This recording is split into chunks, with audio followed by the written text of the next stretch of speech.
ये बच्चों आज हम लोग पढ़ेंगे सीआर परिपथ के बारे में। इसके लिए मैंने चित्र देखिए पहले से बना दिया है।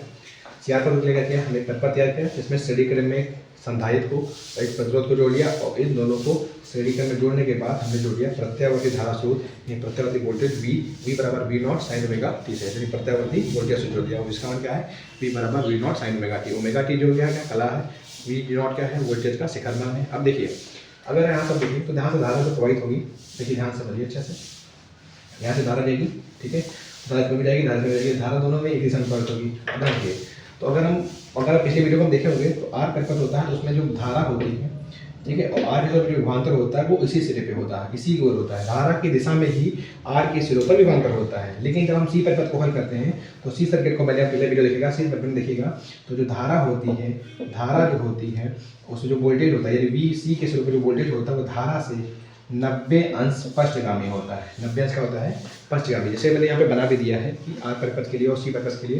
देखिए अगर सी परिपथ को देखेंगे तो सी परिपथ में धारा की दिशा और जो होती है और जो धारा सी के सिरों पर जो वोल्टेज होता है विभवांतर उसकी दिशा होती है, वोल्टेज होता है वो क्या होता है 90 अंश का होता है पश्चगामी, यानी धारा से 90 अंश पीछे होता है। ठीक है, समझ गया। जैसे एल परिपथ में आप देखेंगे तो धारा से वोल्टेज आगे होता है 90 अंश, और सी में क्या होता है धारा से जो वोल्टेज होता है वो 90 अंश का होता है पीछे होता है। तो अगर इन दोनों को लेकर हम ग्राफ खींचते हैं तो देखिएगा देखते हैं कि देखिए ये हो गई धारा, यहाँ से ये हो गई धारा, तो धारा और धारा पर ही देखिए क्या है वी आर है, धारा की दिशा में क्या है वी आर है, और धारा से 90 अंश इसको ऊपर कर लेते हैं। ये देखिए ये हो गई धारा, धारा से 90 अंश, धारा से 90 अंश क्या होगा देखिए बताइए, ये हो गया इधर हो गया वी सी, और धारा की दिशा में क्या है देखिए वी आर। यानी हम इस पर कह सकते हैं कि जो वी आर और वी सी इनके भी जो कलांतर होगा वो कितने का होगा 90 डिग्री का होगा। ठीक है, हम लोग क्या करेंगे इनका परिणामी खींच लेंगे, वी आर और वी सी का परिणामी खींचेंगे। देखिए कैसे खींचेंगे, ये हम मान लेते हैं ये था वी आर था, ये क्या था देखिए वी सी था, इनका परिणामी हम मान लेते हैं इसका परिणामी क्या है वी, इनका परिणामी क्या है वी है। हम क्या करेंगे इनको डॉट डॉट करके ऐसे ऐसे मिला लेंगे, इसको बढ़ा देंगे ऐसे ऐसे, ठीक है, और ये हो गया परिणामी। तो परिणामी क्या है वी आर और वी सी का परिणामी क्या है विभवांतर वी।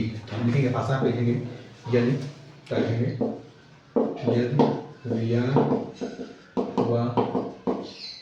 व वी सी का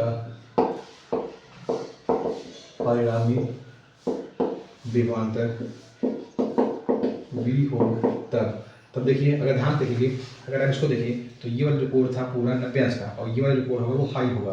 अगर ये फाई है तो ध्यान देखिए इस त्रिभुज को देखिए, इस त्रिभुज अगर देखिए तो ये चीज़ अगर वी सी है तो ये चीज़ भी क्या हो जाएगी बताइए वी सी, ये वी सी और ये वी आर, ये चीज़ क्या है बताइए वी आर है, ये आधार और ये लंब और ये क्या हो गया कर्ण। तो क्या होगा फार्मूला कर्ण का स्क्वायर बराबर ये क्या हो जाएगा बताइए, ये हो जाएगा लंब स्क्वायर प्लस ये नीचे लगा जो बेसमेंट का ये हो जाएगा आधार। तो वी सी बराबर क्या होता है देखिए आई एक्स सी। देखिए सी के सिरों पर जो प्रतिरोध होता है उसको एक्स सी से लिखते हैं, धारतीय प्रतिघात होता है उसको एक्स सी से लिखते हैं, और वी आर और आर के सिरों पर जो प्रतिरोध होता है उसको आर से लिखते हैं, तो आर स्क्वायर हो गया। देखिए स्क्वायर करेंगे, यहाँ पे स्क्वायर लगा था, स्क्वायर करेंगे तो आई का स्क्वायर हो जाएगा, ये हो जाएगा एक्स सी स्क्वायर, यहाँ पे आई का स्क्वायर लेंगे आई स्क्वायर क्या हो जाएगा आर स्क्वायर, आई स्क्वायर हम ले लेंगे कॉमन ले लेंगे तो क्या बचेगा x c square plus r square. यहाँ पे देखिए क्या लिखा है वी स्क्वायर और वी स्क्वायर, फिर वी स्क्वायर के बटे में क्या लेंगे देखिए आई स्क्वायर, यहाँ पे क्या लिखा है एक्स सी स्क्वायर प्लस क्या लिखा है आर स्क्वायर, वी बटे जो आई होता है उसको कर सकते हैं जेड से, स्क्वायर है स्क्वायर हटा दिया, यहाँ पे क्या लिखा है एक्स सी स्क्वायर प्लस क्या है आर स्क्वायर, स्क्वायर हटाते हैं तो क्या लग जाता है अंडर रूट लग जाता है x c square plus r square. थोड़ा सा और देते हैं ध्यान से देखिए, ये हो गया जेड, ये जेड बराबर क्या लग गया अंडर रूट एक्स सी बराबर जो फार्मूला होता है 1 बटे ओमेगा सी, ठीक है, स्क्वायर का स्क्वायर लगा देंगे प्लस आर स्क्वायर। अब यहाँ समझ लीजिए हमने बी बटे आई की जगह पर जेड क्यों लिखा है, देखिए जब परिपथ में सी आर हो या एल आर हो या एल सी आर तीनों हो तो उस परिपथ के पूरे संपूर्ण प्रतिरोध को हम क्या कहते हैं प्रतिबाधा, उसको जेड से लिखते हैं, आर से नहीं लिखते हैं जेड से लिखते हैं। ठीक है, तो ये जो है सी आर परिपथ की क्या है प्रतिबाधा है, इसको जेड से लिखते हैं। तो यहाँ से निकालिए जेड यानी संपूर्ण प्रतिरोध। अब निकालेंगे कलांतर, कलांतर देखिए क्या है फाई, तो कैसे निकालेंगे देखिए tan फाई, और tan का फार्मूला क्या होता है देखिए ये हो जाएगा लंब, ये हो जाएगा आधार, तो वी सी बटे वी आर क्या हो जाएगा देखिए वी सी बटे वी आर, वी सी के स्थान पर क्या लिख सकते हैं देखिए आई एक्स सी, और वी आर के स्थान पर क्या लिखते हैं आई आर, आई आर क्या हो गया तो एक्स सी बटे क्या हो जाएगा आर, और यहाँ पे tan फाई या फाई निकालेंगे तो tan जब जाएगा तो tan इनवर्स हो जाएगा एक्स सी बटे आर हो जाएगा। इस प्रकार मेरा कलांतर भी पता हो गया सी आर परिपथ का।